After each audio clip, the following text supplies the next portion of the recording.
Okay, so good morning. We'll be doing the last part of our dividing decimals today. So this will be the most complex part of the dividing decimals. So you'll be in your book. We're going to be doing lesson 13. We will divide decimals by decimals. So one way to find a quotient of two decimals is to multiply each decimal by a power of 10.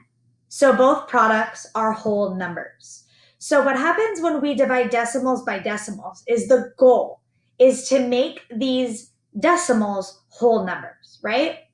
So it says if we multiply both decimals by the same power of 10, this doesn't change the value of the quotient. So they give an example, and this example is pretty key right now.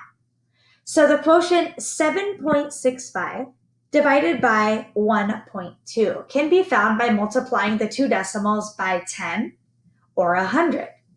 So instead of finding the first one, so 76.5 divided by 12, we can have it as 765 divided by 20. So whatever I do to one decimal, I need to do to the other. So in this first example, they multiplied that by 10, or they moved the decimal over once.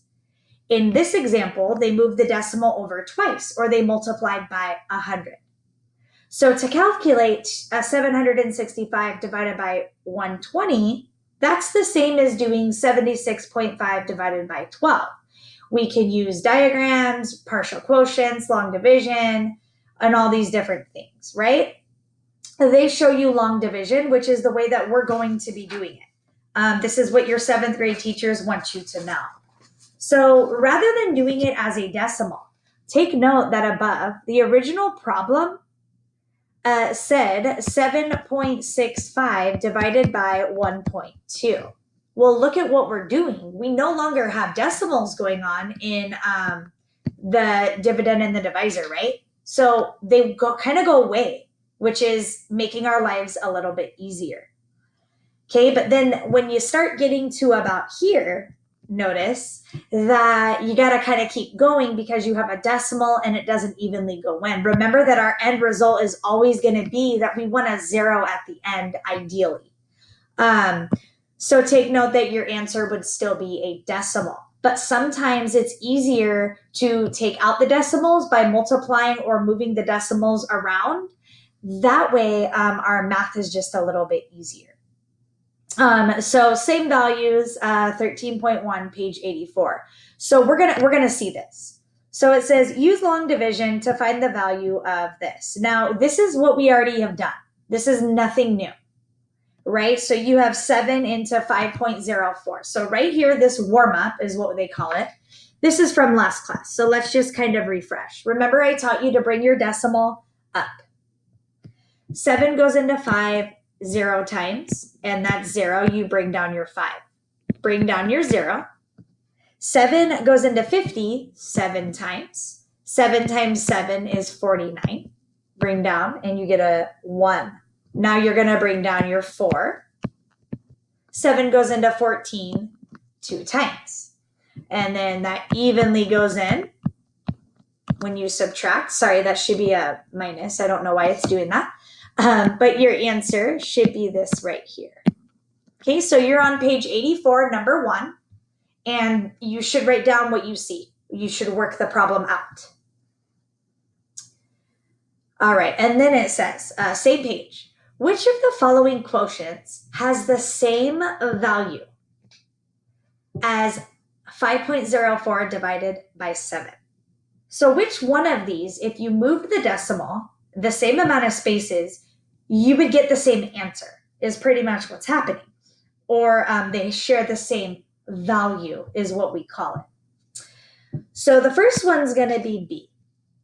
If you move that decimal over 1, right? So I have 5.04 and I have 7. If I move that decimal over 1 like that, and I move the decimal over 1 like that, you would get what you see, 50.4 and 70. And then the other one that you're going to circle is going to be that one. So if I have 5.04 and I have 7. Now what they did here is they moved the decimal over 1, 2, 3, 4, 5 times. well, then they have to move the decimal that many times over here too. So 1, 2, 3, 4, 5. So that's what makes them true. Just so you're understanding how this is going on. Okay, so now we're on placing decimal points in quotients. So here's what's newer, right? Kind of like what we're doing for today. So this is really important that you're paying attention right now. So on number 2, you're on page 84. I skipped number 1. Find 1.8 divided by 0.004.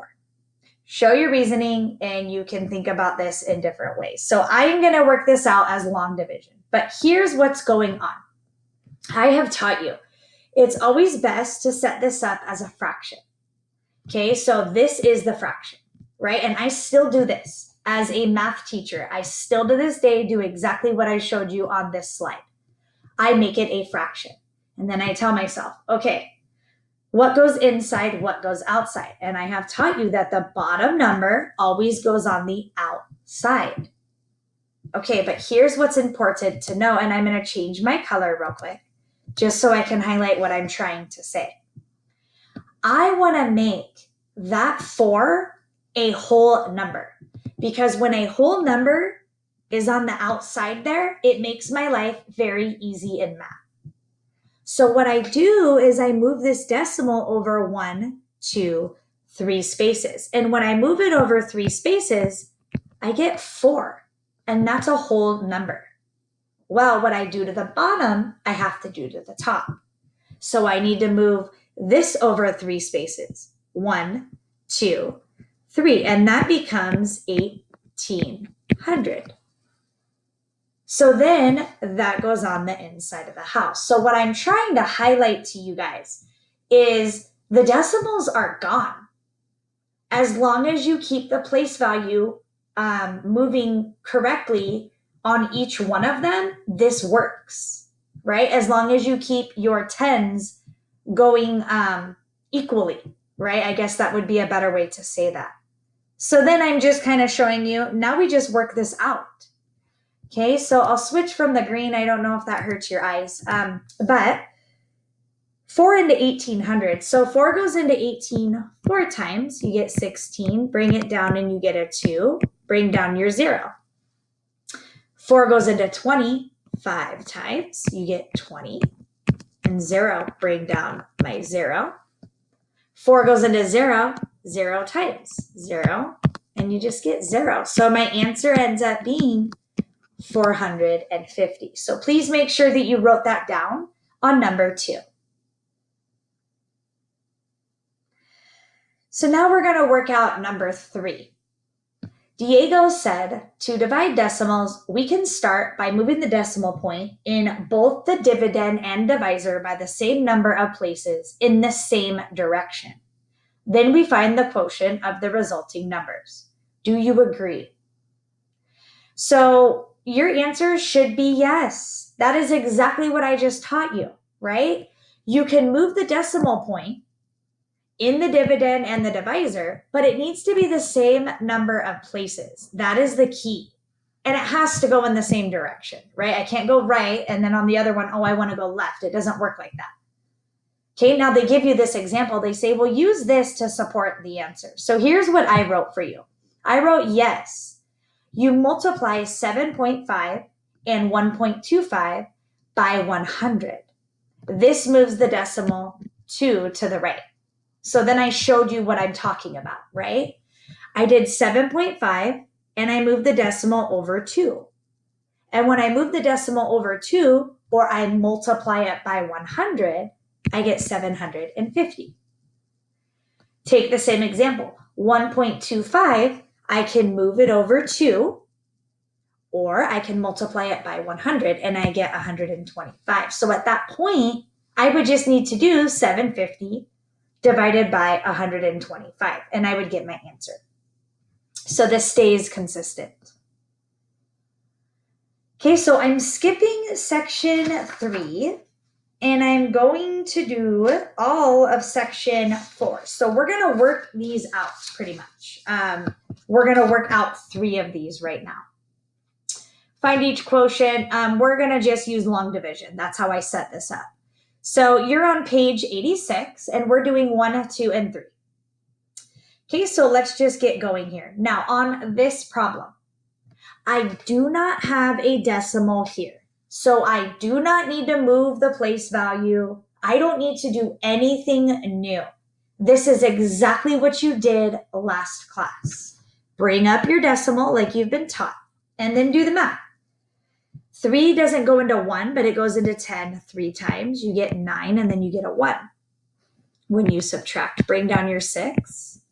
3 goes into 16 5 times. You get 15, and you get a 1. Well, now I need to bring down my 5. 3 goes into 15 evenly 5 times. So your answer should be 35.5. Okay, so please make sure you work all these out. And now we move on. All right, now this is different. This is today's stuff. So what happens is this. I need this out here, on the outside of the house, I need it to be a whole number. So I move the decimal over once to the right. Well, if I do that to the outside, I have to do that to the inside. So I'm going to move my decimal over 1. So technically speaking, your decimal now is where you see it next to the 8, where I drew the line, right? And that is where I'm going to bring up the decimal. So I moved it. And the reason is I'm trying to make this a whole number. Well, when I move it over 1, now it's just 7 into 588. So now I just do the math. So 7 goes into 58 8 times. 8 times 7 is 56. I get 2. I bring down my 8. 7 goes into 28 4 times. 4 times 7 is 28. And I get a 0. Okay, so I could technically stop. If you want to keep going, you could add a 0 and bring it down. 7 goes into 0 0 times, and then you're just going to end, right? No matter what. But technically speaking, your answer is 84. If you write 84.0, that works too, right? So 84 or 84.0 would work for that one. All right, so now we have one more example. So take note. There is a decimal on the outside of the house, and we want that a whole number. So I'm going to move this over once or multiply it by 10, right? Well, if I multiply the outside by 10, I have to multiply the inside by 10. So now my decimal sits there. So I'll bring it up. And then I'm going to start going. So now, technically speaking, your question reads 11 divided by 2,574. Okay, so 11 goes into 25 twice. You get 22. Subtract, and I get 3. Bring down the 7. 11 goes into 37 3 times, and I get 33. Subtract and get 4. Now I need to bring down my 4. 11 goes into 44 evenly 4 times. I get 44. I subtract and I get 0. So I'm done. Again, if you wanted to add a 0 and bring it down, you could.